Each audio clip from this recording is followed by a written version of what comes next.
안녕하세요. 저는 서울에 거주하고 있는 42살 여자입니다. 만나 뵙게 되어서 반갑습니다. 결혼을 한 지도 벌써 15년이 넘었고 하나 있는 아이도 벌써 중학교에 입학을 해서 제법 다 키운 듯한 기분도 듭니다. 맞벌이를 하느라 육아가 어려웠지만 아이가 크고 어른 말을 들을 줄 알게 되니 육아도 한결 수월해지더군요. 저도 조금은 사는 게 덜 버거웠고요. 하지만 이렇게 어려운 자리임을 무릅쓰고 사연을 보내보게 되었습니다. 제 사생활이 고스란히 노출이 되는지라 누가 알아들을까 먼저 걱정도 되는데요. 조금 더 용기를 가지고서 솔직한 수다라도 떨어보고자 이렇게 자리에 앉아 글을 쓰게 되었습니다. 잘 부탁드립니다. 저희 남편은 사업을 합니다. 대단한 부자는 아니어도 시아버님, 증조 할아버님으로부터 물려받은 돈이 계속 쌓여져 있던 사람이었죠. 요즘 말로 하면 금수저 말입니다. 연애할 적에는 차도 없이 대중교통만 이용하며 데이트를 했고 제가 아르바이트 월급을 받아 프랜차이즈던 가게에 아이스크림 하나를 사주겠다고 하니까 좋아라 신나라 하더라고요. 그런 모습 때문에 이 사람이 돈이 많은 사람일 줄이라고는 정말 상상도 못했습니다. 결혼하겠다고 남편 사는 집을 처음 방문했을 때 알아차렸죠. 으리으리한 집으로 들어가길래 꼭 이 집에서 숙박이라도 하며 일을 하는 건가 싶었는데요. 현관으로 들어가 정문을 통해 당당히 집에 입성하는 남편을 보고 그리고 옆에서 왔냐며 인사를 하는 가정부를 보며 알아차렸답니다. 이 사람이 돈이 많은 남자라는 걸 말이죠. 나쁠 것도 없고 좋을 것도 없었어요. 나빴다면 나와는 다른 세상의 사람인 것만 같은 남편이 조금은 부담스러웠다는 것이고 좋았다면 내가 사랑하는 사람이 돈도 많다고 하니 우리 미래에 가난으로 싸울 일은 없겠구나 생각했던 것이었습니다. 좋고 나쁨이 반반이었던 상태였지만 저를 끝까지 좋아라만 해준 남편의 일편단심 덕분에 결혼까지 할 수 있었어요. 그리고 저는 결혼을 하고 나서야 우리 결혼의 좋고 나쁨이 결코 반반이 아니라는 사실을 깨달았답니다. 알고 보니 좋음은 20% 그리고 나쁨이 80%는 되는 결혼이었죠. 남편과 결혼하면서 걸린 조건이 하나 있었어요. 그건 바로 시부모님과 함께 사는 것이었습니다. 전 좋았어요. 결혼 준비를 하면서 시부모님이 꽤 제게 살가로이 잘 해주셨고 이렇게만 지낸다면 같이 살면서 더 친해지기만 할 줄 알았거든요. 무엇보다도 저는 친정엄마가 어릴 적 일찍 돌아가셨기 때문에 이런 일에 대해서 조언 따위도 구할 어른이 주변에 없었습니다. 시어머니와 함께 산다는 게 결코 쉽지 않은 일이라는 걸 말해줄 수 있을 만한 어른이 곁에 없었던 거죠. 그러니 좋은 게 좋은 거란 가벼운 마음가짐만 먹은 채로 합가 생활을 시작했어요. 제가 좀 이른 나이에 시집을 갔었는데 그 어릴 적부터 저는 바로 시어머니를 모시는 것과 동시에 임신과 출산을 하게 되며 아이의 엄마가 되었답니다. 그리고 곧이어 저는 맞벌이를 시작했어요. 부잣집으로 시집을 가서 아이를 낳고 잘 살기만 하면 되는 게 아니었냐고 놀라셨을 분들을 위해 말씀을 드리자면 저는 시어머니 때문에 100% 강제적으로 맞벌이를 시작하게 되었답니다. 당장 가지고 있는 것이라고는 대학 졸업장이 전부였던 저에게 갓 낳은 아이도 내버려 둔 채 밖에 나가 돈을 벌어오길 강요하셨거든요. 뭐가 뭔지 하나도 몰랐지만 어머님이 시키는 대로 했습니다. 당장 나가서 일을 시작하려니 유부녀의 아이까지 있는 저를 쉽게 받아주는 곳은 없었고 겨우겨우 남편의 도움을 받아 남편 친구분이 일하는 회사에 격리로 들어갔어요. 남편 회사에 취업을 하면 안 되나 싶었는데 시어머니가 그건 또 죽어도 싫다더군요. 원래 와이프랑 한 직장에서 일하는 게 아니라면서 학을 때도 반대를 하셨답니다. 그러니 남편도 저를 취업시켜 주려다 되려 친구 직장에 소개를 시켜줘야만 했고 뭔가 상황이 우습게 돌아갔어요. 돈 많은 집안의 며느리가 취업을 구걸하는 꼴이었달까요? 하지만 전 괜찮았습니다.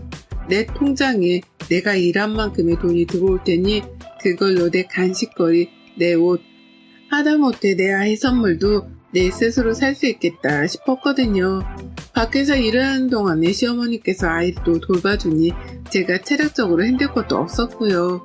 그런데 이게 좋은 게 결코 아니더라고요. 시어머니가 참 독하리만큼 저에게는 내정하셨답니다. 한 번은 이런 말씀을 하시더라고요. 돈 없는 며느리가 집에 들어온다길래 딱 하나만 따져봤다고요. 그래서 뭐냐고 물어보니 자신의 말을 잘 들을지 말지에 대해서만 따져봤다더라고요. 돈도 없고 백도 없는 주제에 시어머니 말까지 안 들으면 그건 고물단지나 다름없는 거라고 말입니다. 그래서 시험을 해보셨대요. 막 출산한 저한테 밖으로 나가 일을 하라고 시켜서 자신의 말을 잘 듣는지 안 듣는지를 확인해 봤다더군요. 그러니까 그 말은 곧 어머님이 저의 순종을 확인하기 위해서 억지로 안 해도 될 일을 하라고 하며 밖으로 떠미셨던 겁니다. 내 아이도 집에 내버려 두게 한 채 말입니다. 나를 무슨 자신의 애완견 정도로 취급을 하는 건가 싶어서 기분이 더럽고 껄끄러웠습니다. 그와 동시에 시어머니의 성격이 결코 정상은 아니시라는 생각이 들어 섬뜩하기도 했어요. 그리고 살면서 겪어보니 시어머니로부터 느꼈던 섬뜩함은 모두 다 사실이었답니다. 어머님은 늘 저를 시험하려고 하셨어요. 그냥 이렇게 해달라고 이런 걸 원한다고 말씀이라도 해주신다면 제가 당황스레 들어드렸을 텐데요.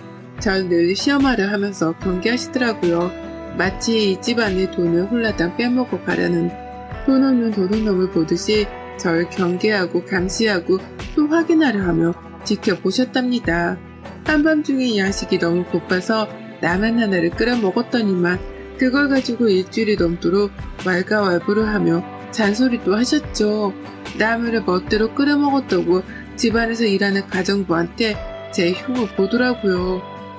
식탁 위에 먹으라고 놔둔 과일조차도 제가 손을 대려고 하면 도둑놈 바라보듯이 곁눈질을 주셨고 퇴근해서 집에 온 그 순간부터 저의 뒷공무니를 졸졸 따라다니며 감시 아닌 감시를 하셨답니다. 한 번씩은 제 방에 멋대로 들어와 서랍도 뒤지더라고요. 제가 말은 안 했지만 일하는 아주머니께 물어보면 꼭 아주머니 표정이 일그러지곤 했어요. 아주머님이 어머님이랑 짜고 뭔가 제 흉을 볼 때마다 나오는 표정이었죠. 그러니 저는 시어머니가 내 서랍을 뒤진 장본인이라는 걸 바로 눈치를 챘고요. 뭘 확인하려나 싶었지만 멈추지 않고 계속되었어요. 남편이랑 외식이라도 하고 오면 돈 아깝게 무슨 라고 하면서 꼭 돈이 아깝단 소리를 하셨고 저한테 새 옷이라도 보이면 무슨 돈이 있다고 라면서 또 돈 타령을 하셨답니다. 제가 일하고 받아온 월급은 꼬박꼬박 제 통장에 모아놓으면서 남편 생일, 시부모님 경조사 등 자잘한 곳에 썼었는데 그걸 가지고 시아버지께 흉을 보기도 하셨어요. 자기가 시켜서 취업을 시켜놨는데 그 월급을 자신한테 모두 다 가져오지를 않는다면서 말이죠. 내가 일해서 버는 내 돈인데 그 월급을 당연스레 받으려고 하더라고요.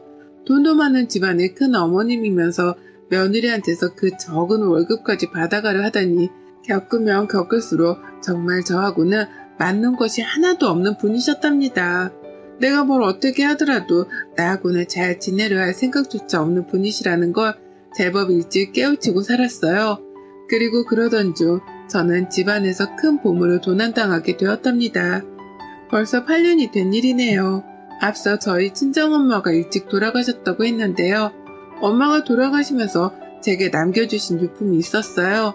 그건 바로 엄마가 외할머니로부터 받으셨던 목걸이였죠.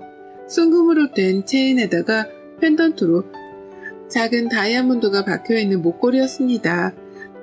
집이 절대로 유복한 집안은 아니었는데 저희 외할머니는 유복하셨거든요. 외할아버지한테 시집을 오시면서 가난히 발을 디디셨을 뿐 그 전까지는 아가씨 소리를 들으며 부잣집에서 사셨다 하셨습니다.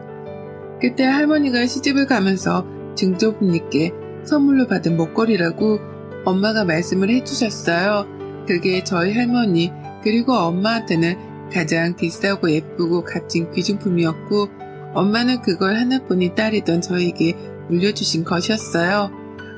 저는 당연히 아깝고 다를까봐 무서워 목에 매달아 본 적도 없이 보석함에만 넣어두고만 살았고요. 시집을 오면서는 시댁에 들고 오긴 했는데 시어머니 하는 짓이 너무 무섭고 걱정이 되어 깊숙한 곳에 숨겨놨답니다.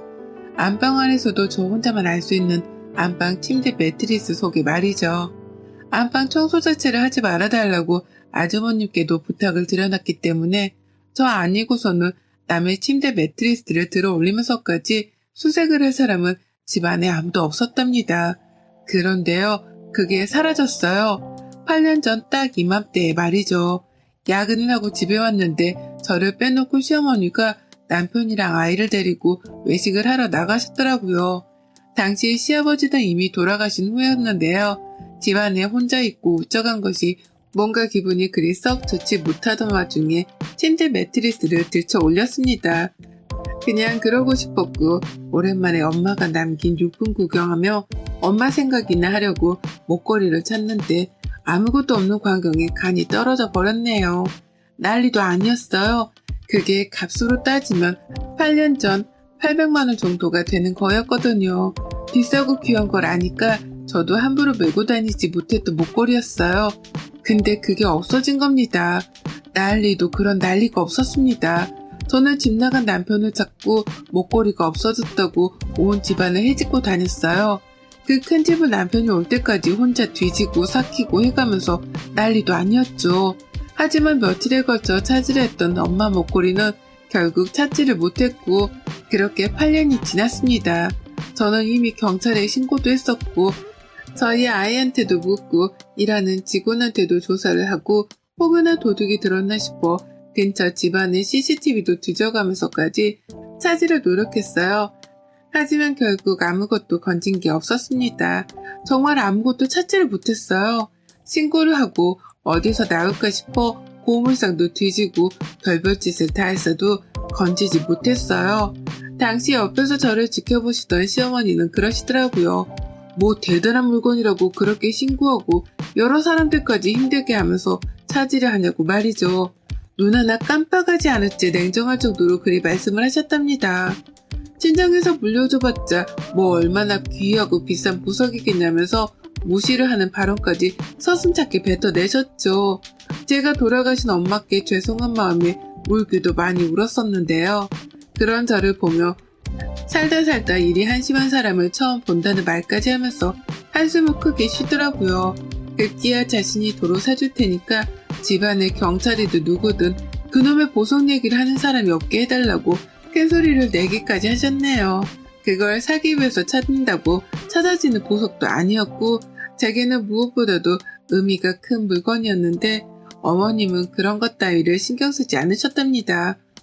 오히려 우는 제게 시끄럽게 하지 말라며 방 안으로 쫓아내 문을 강제로 닫은 채 안에서만 울게끔 만들기도 하셨었네요. 저는 그때 후유증으로 시어머니께 완전히 등을 돌렸고 더 이상 이렇게 시어머니를 마주보고 살 자신이 없다며 남편이랑 본격적인 분가 얘기를 나누기 시작했습니다. 감정적으로 힘들 때에 힘이 되어주기는커녕 남보다도 못할 정도로 저의 슬픔에 매정하게 굴고 막말을 퍼부었던 시어머니셨기 때문에 저는 A따위를 갖추며 모시고 살 이유가 없었던 거죠. 다만 아이러니하게도 일은 계속했습니다. 언제 어떻게 시어머니 때문에 또 남편이랑 갈등을 빚고 급기야 이혼을 할지 모르겠던 불안감이 들었거든요. 그래서 어머님의 강요로 맞벌이를 시작했음에도 불구하고 분가를 하고 나서까지도 일은 손에서 놓치지 않았어요. 그러는 사이 어머님은 수도 없이 학가를 도로 요구하시며 제가 모자 사이를 갈라놓으려 한다는 둥, 집안의 돈만 보고 들어와선 재산을 본격적으로 탐내를 한다는 둥에 별별 이간질을 하셨어요. 누가 들으면 제가 정말 이 구역에 미친 여자라도 되는 줄 오해를 했을 텐데 천만다행이었습니다. 약간의 갈등과 싸움이 있을지라도 끝까지 저를 믿어준 남편 덕분에 시어머니의 이간질이 그리 효과가 있지만 않았던 거죠. 그리고 전 목걸이를 잃어버린 그 8년의 시간 동안 엄마의 기일만 찾아오면 미친 듯이 눈물을 흘렸어요. 그거 하나라도 만지작거리며 엄마와의 추억도 떠올리고 엄마의 흔적을 살폈는데 그게 사라져버리니 엄마마저 사라져버린 것 같았거든요. 죄스러운 마음에 흘린 눈물이었고 시간이 지날수록 오히려 아픔은 배가 되었습니다. 여전히 틈만 나면 한 번씩 금은방이라든지 경찰에 수사 요청을 해가면서 잃어버렸던 목걸이의 흔적을 찾으려 했어요. 그 당시 돈 800만원짜리 목걸이였으니 지금은 못해도 1000만원이 훌쩍 넘을 거다 싶었고요. 적은 돈도 아니었기 때문에 누가 훔쳐갔을 거란 생각은 늘 지울 수 없었습니다. 누군지는 몰라도 더더욱 벌을 받아야 한다고 생각했고요. 솔직한 마음으로 시어머니가 의심이 가기는 했지만 물증이 없었기에 섣부르게 누군가를 의심한다는 발언은 꺼내지 않았었죠. 그런데 그 목걸이를 제가 8년 만에야 제 두 손으로 두 눈으로 직접 발견과 동시에 수거를 했습니다.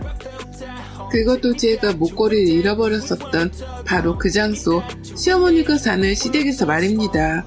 그 큰 집을 샅샅이 뒤져가면서 목걸이를 찾던 게 엊그제 같은데요.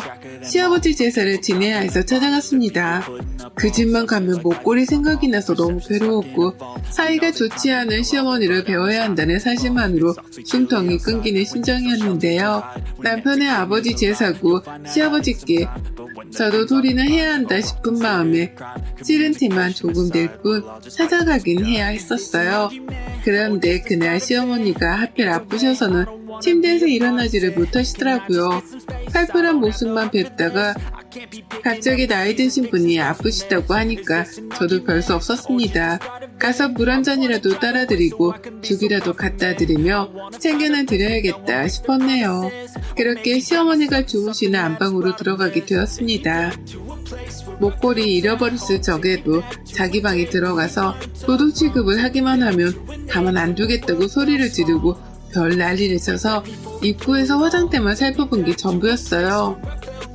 그 후는 제가 시어머니 몰래 방 안에 들어가 살펴보기도 했었는데 그때마다 소득이 없었고요.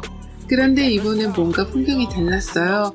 평소처럼 평범하게 걸려있는 벽 한가운데의 액자가 왜인지 너무 심하게 삐뚤어져 있더라고요. 그게 신경이 쓰였고 어머님한테는 죽을 가져다 드리다가 나눌 대화도 없고 뻘쭘했던 나머지 어머님을 대신해서 그림이라도 도로 멀쩡히 걸어드리고자 벽으로 갔습니다. 근데 그때 어머님이 뒤에서 절 붙잡으려 하시더라고요. 만지지 마! 라고 소리를 치면서 말이죠. 아파서 누워 계신 분 입에서 큼지막한 소리가 튀어나오니 어찌나 놀랬던지 몰라요. 그리고 그 말을 듣자마자 촉이 팍 왔죠.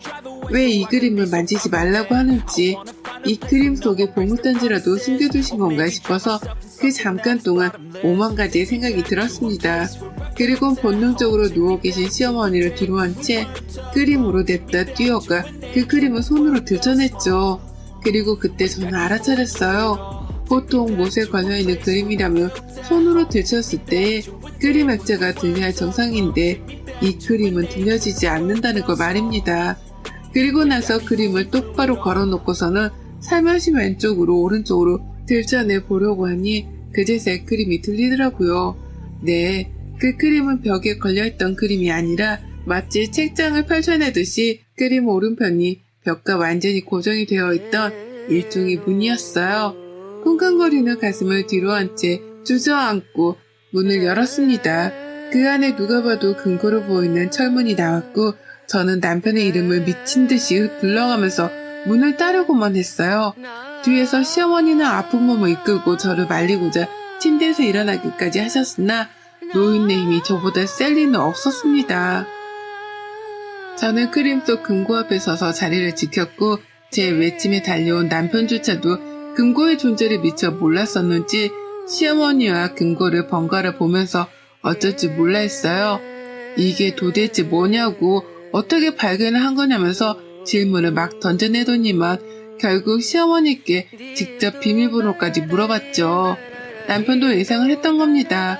금고 속에 내가 도난을 당했었던 그 목걸이가 있을지도 모른다는 예상을 말입니다.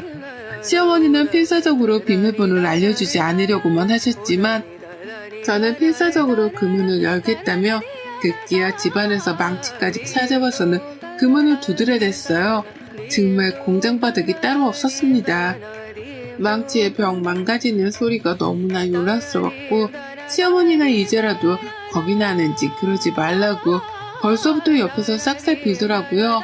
보통 같으면 제가 왜 그러냐면서 제 흉만 보셨을 뿐인데 웬일로 저를 타이르라는 듯 말려가면서 금고를 사수하려 한 겁니다. 하지만 곧 그 금고문이 열렸어요. 어떻게 열었냐고요? 저희 애가 들어와서는 비밀번호 눌러보라 하더라고요. 그래서 남편이 별 생각 없이 시어머니 생년월일 6자리 수를 눌렀는데 실패를 했고, 그 후 바로 자기 생년월일 6자리 수를 눌렀는데 또 실패를 했습니다. 그래서 제가 혹여나하는 마음에 남편 생일로만 4자리 수를 눌렀는데요. 문이 열리더라고요. 그리고 그 안에는 누가 봐도 내 엄마 목걸이만 들어있던 보석함으로 추정이 되는 시뻘건 벨벳의 보석 상자가 있었답니다. 그걸 동시에 발견한 남편과 저는 누가 먼저라 할 것도 없이 보석함을 끄집어냈고, 저는 그 속에 든 우리 엄마 목걸이를 8년 만에 다시 발견해내며 꺼이꺼이 울었어요. 이게 왜 여기 있어? 여기 있었는데 그것도 모르고 사방팔방을 찾아다니며 죄책감에 살았네. 엄마. 라면서 쉬지도 않고 울다가 숨이 넘어가는 줄 알았습니다. 남편은 미안함에 몸둘 바를 몰라하며 시어머니 노려봤고, 아파서 누워있다가 저에게 매달리며 금고를 사수하려 한 시어머니는 벌써 도망을 나가고 안 계셨어요. 저는 한참을 더 울고 목걸이를 끌어안다가 남편이랑 시아버지 제사도 안 지낸 채로 집을 나섰고요. 다음날 바로 경찰에 신고를 했습니다. 8년 전 도난 신고를 했던 그 물건을 도로 찾았다고 도둑년을 어떻게 처벌할 수 있냐면서 말이죠. 아쉽게도 절도죄로 시어머니를 처벌시킬 수는 없었습니다. 이게 유효기간이 있는데 8년이면 그 유효기간을 넘겼다더라고요. 내 귀한 물건을 훔친 장본인을 주인이 벌주려 하는데 유효기간이 있다고 하는 사실에 화가 치밀어 올랐어요. 하지만 별 수 없다 싶었고, 그럼에도 불구하고 어머님을 벌주겠다 결심했답니다. 그래서 다른 거 필요 없이 경찰분께 저희 시어머니를 경찰서로 불러만 달라 애원했어요. 절도된 목걸이를 찾았는데 서로 나와주셔야겠다는 그 한마디만 말이죠. 제가 꼭 한 번씩 경찰서에 찾아와 그 목걸이의 행방을 묻고 찾고 다녔는지라 이 서안에서는 저를 모르는 사람이 없었습니다. 그래서인지 경찰분도 저를 너무 딱하게 바라봐 주시면서 응해주시더라고요. 그냥 단순히 목걸이를 찾았고 서로 놔달라는 말만 해주신 거죠. 그리고 이내 시어머니께서는 버선발로 서에 뛰어오셨어요. 자신을 잡아가기라도 하는 줄 아시는 건지 돌아오자마자 저 멀리 서 있던 저를 발견하고서는 저한테로 곧장 달려오시더라고요. 합의금으로 주려고 하신 건지 가방 안에는 현금 다발까지 챙겨져 있었고, 어머님은 밑도 끝도 없이 그 현금들을 건네시며 애원을 하셨습니다. 훔치려고 한 게 아니라 자신이 집안에서 발견을 했는데 누가 가져갈까 싶어서 고이고이 보관을 해놓은 거라고 변명을 하시면서요. 자신이 훔치려고 한 게 아니라는 말만 되풀이를 하며 돈다발을 제게 넘기셨고, 그래도 풀리지 않는 제 표정에 불안하셨는지 발을 동동 구르면서 한 번만 봐달라 손을 싹싹 비셨답니다. 전 아무것도 하지 않고 서 있기만 했는데 어머님은 도둑이 제발 저리듯이 스스로 찔려서는 애원하고 돈다발 건네주고 싹싹 빌기까지 하며 용서를 구하신 거죠. 그러다 급기야 스스로 예뻐 보여서 목걸이를 훔친 거라는 자백을 하시더라고요. 전 정말 아무 말도 하지 않은 채 경찰서에서 나서려는 시어머니를 무속도로 노려본 게 전부였습니다. 근데 어머님은 돈 주고 봐달라 애원하다 자백까지 하시더니만 급기야 스스로 그 귀한 무릎까지 먼저 꿇으셨어요. 이 집에 시집와서 평생을 도둑 취급을 받으며 살았던 저였습니다. 밤에 야식 하나 먹는 걸 가지고도 자기 집안의 음식에 함부로 손을 댄 도둑마냥 취급을 당했던 저였죠. 유일하게 엄마가 남겨주신 귀하고 비싼 유품이었고, 그걸 보며 위로를 받고 엄마를 그리워하기도 했습니다. 근데 그걸 시어머니가 매트리스까지 들쳐내 훔쳐간 걸로도 모자라서는 그 긴 시간 동안 입을 꾹 다물고 계시다니. 이제서야 돈다발을 건네며 싹싹 비시더라고요. 마음감이 교차했고 사는 게 뭔가 싶고 혼동스러웠어요. 남편은 같이 죄스럽다며 저를 토닥인 채 고개만을 푹 숙였고, 시어머니는 한방 꿇은 무릎을 다시 펴기 힘드셨는지 그 자리에서 돌처럼 굳어버리셨습니다. 그리고 전 어머님을 무시하기로 했죠. 평생 지금 무릎 꿇은 스스로의 모습을 떠올리며 죄책감에 사실하고 그 사과도 안 받아줬습니다. 그냥 됐다는 말. 어머님 돌아가시면 제사는 안 차려드릴 테니 제사밥 얻어먹을 생각은 안 하시는 게 좋을 거라는 악담만을 남기고 일어서시라는 말도 없이 먼저 자리를 나와버렸답니다. 어차피 법적 조치를 하지 못해 아쉬운 와중이었는데 먼저 돈도 건네주고 무릎도 꿇으시니 더 복수할 필요는 없었던 거죠. 그냥 그 수치심을 그대로 안고 사시길 바라며 용서한단 알따위도 없이 어머님을 버려두고 경찰서를 빠져나왔네요. 그날 하루 종일 목걸이를 찾았다는 생각에 가슴이 후련스러우면서도 시어머니의 굴욕을 떠올리며 몇 번이고 환호를 질렀던 것 같습니다. 그리 못되게 살더니만 노년에 꼴 좋다면서 말이죠. 그리고 전 다시 목걸이를 잃어버리지 않겠다는 각오로 금고까지 사서는 그 안에 목걸이를 고이고이 간직하기 시작했답니다. 이제 다시는 어머님께 보일 일도 뺏길 일도 없는 이 목걸이를 죽을 때까지 간직한 채로 살 거예요. 두고두고 떠올려보며 시어머니가 제 앞에서 무릎을 꿇은 그 굴욕도 되새길 거고요. 긴 시간 거쳐서야 제게 다시 돌아온 이 목걸이를 다시는 도둑질 당하지 않을 겁니다.